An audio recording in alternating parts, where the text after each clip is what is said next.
Nick here again with Nick's 80s hard rock CD collection. Hope everyone's doing well. The band we're going to look at today is a band that's a bit different from the other CD videos I've been showcasing to you. The band is Faith No More. Now this band, it's got elements of hard rock in their music, don't get me wrong, but it's also got, they've been classed as a bit of an alternative type band. They got elements of, as I said, hard rock, alternative type music, a bit of funk in their music, even heavy metal. There's certainly traces of heavy metal in their music as well, and sometimes even a bit of dance, very subtle dance type music. So that they cross a lot of genres of music, Faith No More. But they did actually release their first album called Introduce Yourself in 1987. That's not this album, but I used to have it back in the day. And that featured their original vocalist, Chuck Mosley. Now, he got thrown out of the band after that tour due to his, due to his erratic behaviour. And they got in Mike Patton, who I can't rave enough about. As a vocalist, he is unbelievable. His singing style is just unique and it works so well. And I've always said that Mike Patton can sing like an angel and he can also sing like the devil as well. His vocal range is just incredible, and his vocal ability and what he can do with his voice. So while we've got the guys here, there's Mike Patton, lead vocals. Up there is Mike Borden, the drummer. Roddy Bottom, keyboardist. There in the hat is Billy Gould, bass player, and on the end there is Jim Martin, guitarist. Now in 1989 they released this album, The Real Thing, and this was an absolute immediate success, mainly due to the hit single Epic. Now you probably remember that if you listen to it. That became a top 10 hit, definitely on MTV, but also in the charts as well, mind you. Other songs from Out of Nowhere and Fall Into Pieces, they were other singles, and they actually do a cover of Black Sabbath's song War Pigs. That's a full-on pretty metal, heavy metal version of that. Well, yeah, well, Black Sabbath was heavy metal, but yeah. But Faith No More do that song great justice. Yeah, so this album, yeah, well, Faith No More, as I said, they cover a lot of genres of music, but there's definitely the hard rock in there. And what I really love about Faith No More is the use of Roddy Bottom. There's Roddy. His keyboard, the use of keyboards, it's really great. He's a great keyboard player. So there's 1989, The Real Thing, and this was, this went platinum sales and gold album sales. So it did really well And actually, so there's The Real Thing. Now we move to their next album. Now this was done in 1992 and it's called Angel Dust. There's a nice, pretty picture there of a stalk on the front there. Now this album is different. It's still Faith No More, still same lineup, but it's different. It uses quite a bit of sampling, and it's just the range of songs on this album is so diverse. It's just unbelievable, but it all works well.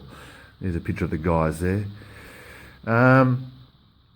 They had hit songs like Midlife Crisis, Everything's Ruined, A Small Victory. Now in regards to, I'll just give you a little example of how diverse they are, is a song like, songs like Land of Sunshine and A Small Victory are really lush, majestic type songs. But then you got a song like Malpractice, which is full on heavy metal. Malpractice is just full on, it hits you in the face. There's another one called Jizloba, which is weird and wonderful in its own way. That's full on metal. But then you've got a song like RV, which is a country type song. You can class it as a country type song. Then one of their hit singles, Midlife Crisis, which has got a bit of a dance type beat to it. But it's but it's sort of dark in its own way. It's the range of music genres they cover is just mind blowing. And I actually read an interview with Mike Patton, and on the first two songs, Land of Sunshine and Caffeine, he actually made himself not sleep in regards to sleep deprivation. He stayed up for days on end to get inspiration in regards to writing songs. He would sit in a diner, which is a cafe, and just drink cups of coffee and observe people, coming into diners, in the early hours of the morning, and that's what gave him inspiration for some of these songs. So the things that musicians do to write songs. So, but and also another song off this album is called Easy. Now this was a song originally done by the Commodores, which featured Lionel Richie back in the day. Lionel Richie and the Commodores, and Easy was a smash hit around the world for Faith No More. And also another song, but it's instrumental. It's called Midnight Cowboy, and that was taken off the soundtrack to the film Midnight Cowboy, which had the famous actor John Voight in it. And they did a really lush, beautiful version of that. Really nice keyboards and But I can't rave enough about this album. It was released in '92, as I said, and this album was ahead of its time. Even when they released this, it was ahead of its time. And this album was regarded as one of the most influential albums of the '90s. And of course, as well, Faith No More were regarded as one of the most influential bands of the '90s as well. And they've influenced a lot of other bands. One band off the top of my head, Limp Bizkit, they were heavily influenced by Faith No More. And I should mention that before Mike joined Faith No More, he was in a band called Mr. Bungle. Now they are a weird band. They are weird. That's an acquired taste to get into Mr. Bungle. I used to have one of their albums. It's called Disco Volatile, and it is strange. You really have to listen to it a lot of times to make sense of it. But it's genius. It's Mike Patton at his best as well, and it's pure genius. So, Angel Dust, and I was actually listening to this about 5 minutes ago, so that just shows you how much I love this album. And, it's and I'm sure a lot of Faith No More fans would agree with me that this is probably their best work to date. So there we go, there's Angel Dust.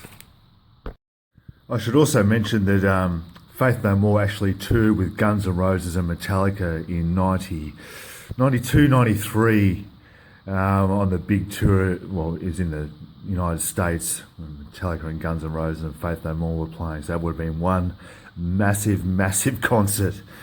So let's move on to 1995. Now, Jim Martin had left Faith No More after the tour of Angel Dust. He was dissatisfied with the way the group was heading in regards to the musical direction. So he left.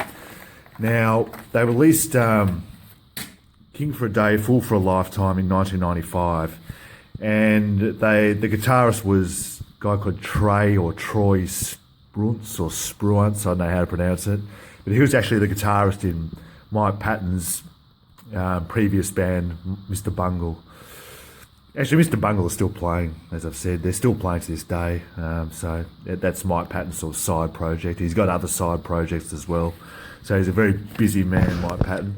But King for a Day, Fool for a Lifetime, this was more guitar orientated. It didn't have a lot of it had keyboards, but not as predominant as their previous albums. Now there's Roddy. There's a better pictures here, a bit more clearer. There's Roddy, keyboardist, Mike Patton, singer down the bottom, Mike Borden, drums, and Billy Gould, bass player. Now, as I said, it's more guitar orientated. Now, the reason why there's less keyboards is that Roddy, his father, passed away during the time of this album, so he was obviously grieving. And also I read that Roddy was good friends with Kurt Cobain, who was as you would probably know, was the lead singer of Nirvana, who tragically died. And those two were good buddies. And Roddy Bottum was actually very good friends with Courtney Love, who was Kurt Cobain's wife. Yeah, so he was going through personal issues with, obviously his father dying and a good friend passing away as well. So, but there are keyboards on this album. So, but as I said, they had hit singles like "Dig in the Grave." What else? "Evidence." Now, this song "Evidence" is a cool. It's got a jazz feel to it, a cool jazz lounge type feel to it, and it's a really nice, cool, laid back song. Yeah, so and it's a long album too. There's 16 songs on this album too. So it's a long album, but still worth a listen. It's very much. So we move on to this album here, which was released in 1997. It's called Album of the Year, and this album went back to the more Faith No More as we know. The lush keyboards and and just a great balance between guitars and keyboards.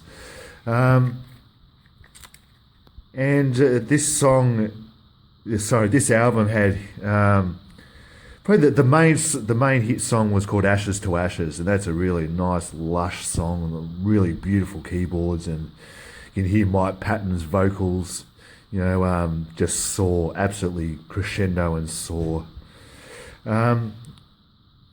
They had this song called "Mouth to Mouth," which I can't rave enough about. It's got a Middle Eastern type of feel to it, but it's done on keyboards, and it just works well.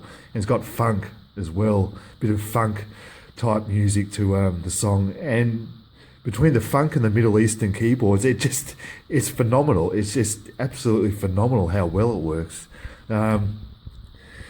Now they did release another album 5 years ago, 2015, called Soul Invictus. Now I don't have that, but I have seen it in secondhand record stores, so I am going to get it. Next time I'm out and about, I am going to pick it up because I know I have seen it, so I'll do that. But Faith No More are just, I can't rave enough about. Now, they may be a bit of an acquired taste. A lot of people might, well, not a lot, but some people might not be able to get into it because it's just very diverse. But the diversity of this band, that's what makes them so unique. And I can't stress that enough.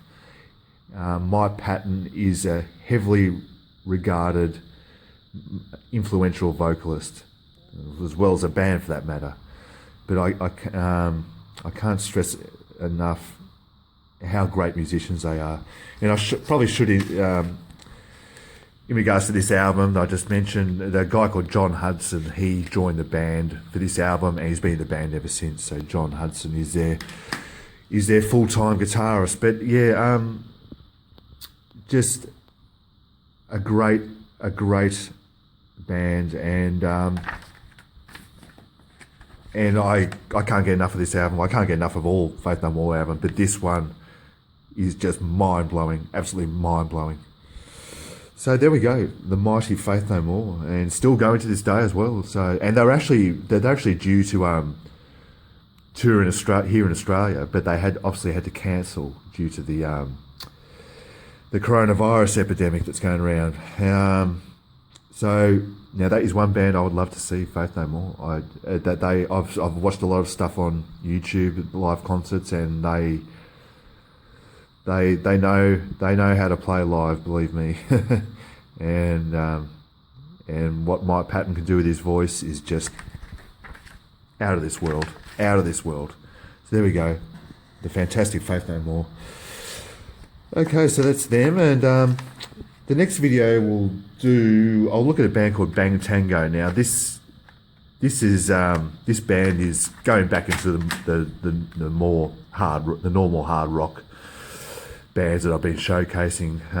So Bang Tango, a little bit different from the other sort of hair bands of that era.